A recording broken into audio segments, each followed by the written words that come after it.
नए chief election commissioner Sunil Arora ने कहा है कि ईवीएम और वीवीपैट को फुटबॉल न बनाया जाए। न्यूज़ 18 से खास बातचीत करते हुए सुनील अरोड़ा ने कहा है कि अलग अलग वक्त पर इंतखाबात के अलग अलग नताइज आए हैं। 2019 की लोकसभा चुनाव की घोषणा में 3 महीने से भी कम का वक्त बचा है। 5 राज्यों के चुनाव की समाप्ति हो चुकी है और चुनाव आयोग अपनी तैयारी में जुट गया है कि लोकसभा चुनाव को कैसे सफल बनाया जाए। देश के मुख्य चुनाव आयुक्त सुनील अरोड़ा नवनियुक्त मुख्य चुनाव आयुक्त हैं, हमारे साथ हैं। सर, नेटवर्क 18 से बातचीत करने के लिए धन्यवाद और आपका स्वागत। क्या तैयारी है लोकसभा चुनाव की, क्योंकि वक्त कम बचा है?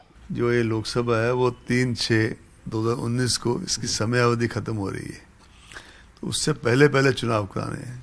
कब चुनाव कराने हैं उसकी घोषणा तो जैसा आप जानते हैं आयोग पूरे प्रेस के सामने करता है। ईवीएम और वीवीपैट को लेकर बार बार सवाल उठता है। क्या लोकसभा चुनाव के लिए कितने ईवीएम्स या वीवीपैट्स की एफएलसी हो चुकी है, कितने राज्यों में पहुंच चुके हैं, क्योंकि अब वक्त तो कम ही बचा है। सब कुछ समयावधि से चल रहा है। ईवीएम पे बार बार सवाल उठता है 3 राज्यों के नतीजों के बाद, जिसमें कांग्रेस पार्टी की सरकार बनी जिन राज्यों में, उसके बाद कांग्रेस अध्यक्ष राहुल गांधी ने प्रेस कॉन्फ्रेंस किया और ये सवाल फिर भी किया कि ईवीएम पर सवाल बना हुआ है, मतलब ईवीएम पे अभी भी विश्वास नहीं है।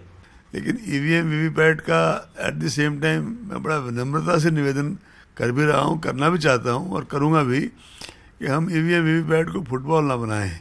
2014 से आप ले लें, अलग अलग टाइम पे अलग अलग रिजल्ट्स आए, तो क्या ऐसा है कि जब एक्स रिजल्ट आए तो ईवीएम वीवीपैट सही है और वाई रिजल्ट आए तो उसमें कोई खामियां हैं?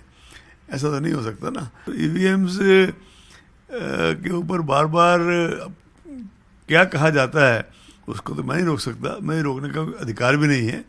लेकिन जैसे मैंने कहा, हमारी तो एक सबसे विनम्र यही सब स्टेक होल्डर से निवेदन है कि अगर कोई और ऐसी चीज़ें जो हमें करनी चाहिए उनके संज्ञान में हो तो हम उसको भी लूप होल को प्लग करने के लिए तैयार हैं। न्यूज़ 18 इंडिया से बातचीत करने के लिए धन्यवाद सर।